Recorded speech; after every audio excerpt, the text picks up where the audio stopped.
তিন শ্রেণীর ব্যক্তির বিরুদ্ধে আল্লাহ বলেন আমি নিজেই কিয়ামতের দিন মামলা দায়ের করব। I will be against them in the day of judgment. Three categories of people I will be against them in the day of judgment. তিন শ্রেণীর লোক কিয়ামতের দিন তারা ছাড় পাবে না। আল্লাহ বলেন আমি নিজেই তাদের বিরুদ্ধে মামলা দায়ের করব। এর মধ্যে এক শ্রেণীর লোক হচ্ছে রাজুলুন ইস্তাআজারা জিরান ফাস্তাউফা মিনহু ওয়া লাম ইউতি আজরা। একজন শ্রমিক ভাড়া করে তার কাছ থেকে কাজ নিয়েছে কিন্তু তার পারিশ্রমিক আদায় করে নাই। এরকম আছে না নাই?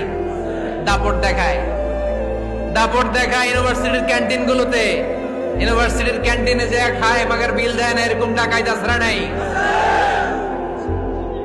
চায়ের দোকানে চা খায় পরে দিমু বিল দেয় না, আছে না নাই? দোকানে যে পণ্য কিনে বিল দেয় না পরে দিমু, আছে না নাই? কিয়ামতের দিন আল্লাহ তোরে মাস্তানি ছুটাবে, চিল্লা এখন ঠিক কিনা? আনা খাসমুহুম, আমি নিজেই তাদের বিরুদ্ধে মামলা দায়ের করব। কথাটা কার? এজন্য বিশ্বনবী বললেন খবরদার, মেহনতি মানুষ, খেটে খাওয়া মানুষ, এদের দোয়া কবুল হয়ে যায়।